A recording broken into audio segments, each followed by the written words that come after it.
I've done an analysis of Australia's current economic status to date. It's about 3 pages long. I'll just simply read out what I've prepared.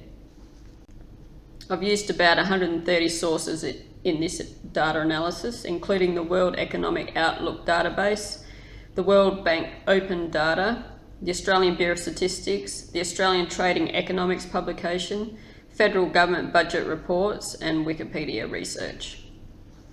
Australia is one of the largest mixed market economies in the world.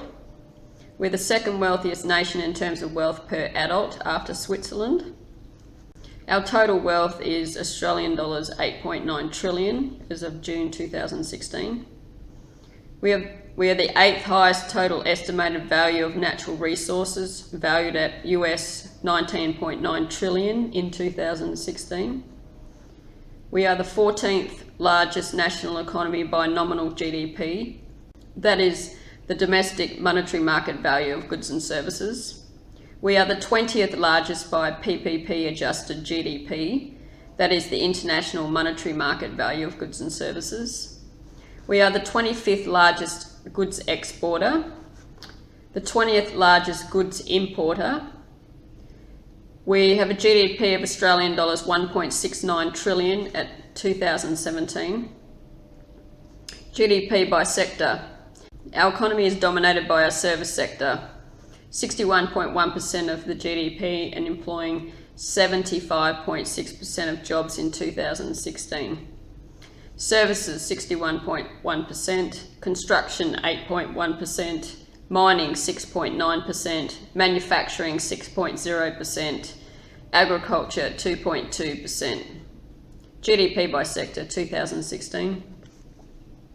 Workforce by occupation, dominated by our services industry 75.6%, including education and training services, health, financial, social assistance, insurance, professional, scientific, technical, accommodation, food, transport, postal, warehousing, public administration and safety, real estate, utilities, media and telecommunications. Construction 9.1% of the workforce, manufacturing 7.5%, wholesale trade 3.1%, agriculture 2.7%, mining 1.9% at 2016. GDP per capita $56,135, that's the nominal rate. Average gross weekly salary $1,605 for a full-time adult and $1,179 all employees. That's May 2017. Workforce 12.5 million. Unemployment 5.6%, being 735,000 unemployed, with a participation rate in the workforce of 65.7% as of March 2018. That does not include age and disability pensioners, non-working students, prisoners and homeless people. We also know from the research that the government is drugging 3.2 to 3.4 million Australians. So the unemployment rate's not that relevant. What's more relevant is the non-participation rate and the participation rates in the workforce. The non-participation rate being 34.3% of the adult population in March 2018. We have an annual inflation rate of 1.8%. Government revenues, that's federal government revenues, $461 billion, that's 2017. Government expenses, $484 billion, with a $23 billion federal budget deficit, which is 1.9% of GDP. That doesn't include government debt and external debt, by the way. Public debt is 42.3% of GDP as of October 2017. It's the Australian government debt. It's the amount owed by the Australian federal government, public debt. April 2017, the gross Australian government debt was $567 billion, which was an increase from $420 billion in 2016 and an increase from $59.6 billion in 2004. Our net federal debt is estimated at $326 billion in the 2016-17 federal budget. 60% is owned to foreigners. Public debt to GDP ratio as listed by CIA's World Factbook and IMF. Net debt figure is the cumulative total of all government borrowings less repayments that are denominated in a country's home currency. We have exports at 388 billion, that's the 2017 figure. Mostly primary products, 61.1%. Imports, 376 billion. Our major imported products are manufactured products, 59.9%. We have an overall current account trade deficit at the end of December 2017 of $14 billion. Our net foreign debt liability position increased 2% by 19.6 billion to $1.1 trillion December 2017. That's $1,010 billion. Our total gross external debt is Australian $1.94 trillion February 2018. Gross external debt is the total debt a country owes to foreign creditors, that's foreign debt, together with internal debt owed to domestic lenders. Debtors include the government, corporations or citizens of our country. The debt includes money owed to private commercial banks, other governments or international financial institutions such as the International Monetary Fund and World Bank. Our net international investment position liability is $986 billion at December 2017, which is a 3% increase of $27.8 billion from September 2017. About $40 billion in interest is given to domestic and foreign banks and corporations every year just to service the government's government and external debt. Taxation. As a result of state dependence on federal taxation revenue to meet decentralised expenditure responsibilities, Australia has a vertical fiscal imbalance.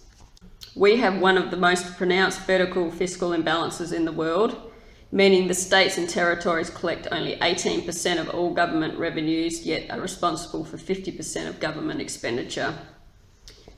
Our new tax system, that is our Voter Rights Party tax system, will fix these imbalances. Some of Australia's largest companies include, but are not limited to, Wesfarmers, Woolworths, Rio Tinto Group, BHP Billiton, Commonwealth Bank, National Australia Bank, Westpac, ANZ, Macquarie Group, Telstra and Caltex Australia. So some of our biggest companies are banks, not surprising.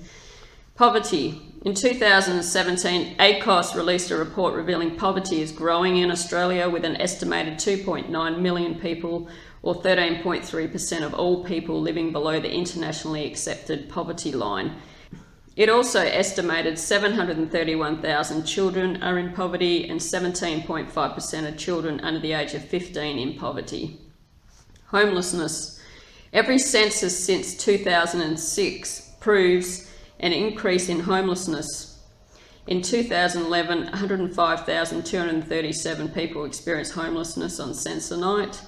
That is 1 in 200 Australians, and represented an increase of 17% from the 2006 census, with the rate of homelessness increasing from 45 per 10,000 to 49 per 10,000. Homeless people increased by more than 14,000, 14% in the 5 years to 2016, according to ABS census data. 116,000 people were homeless on census night in 2016, representing 50 homeless people per 10,000. So just to recap there, from 2006 to 2011, homelessness increased by 17% to 105,237. And from 2011 to 2016, homelessness further increased 14% to 116,000. That doesn't include people in prisons who've been put in prison because they're poor, they're homeless as well. And it doesn't include people who've committed suicide from homelessness and poverty in Australia, which is a big problem historically as well. We also have to look at the historical implications of homelessness of the last 50 years. It's a perpetual figure, so new people become homeless and then other people sometimes find housing, but sometimes they die as well. So I believe it's about 500,000 Australians over the last 50 years that those politicians have made homeless. Australia is a mess economically. those politicians have created massive disparities between rich and poor in Australia. We obviously have more than enough existing and natural resource wealth for everyone to be working or receive international standards in basic income and to be housed. Government and external debt is massive and increasing, and created by Liberal and Labor progressively since the Second World War. It's also an act of treason what they've done with the economy, really is treasonous. There are no excuses for the deaths, poverty and homelessness that has occurred in this country over the past century to today. I ask you to study our economic vision for Australia and view it as definite economic strategies to eradicate government and external debt and improve standards of living here for all citizens. Thank you.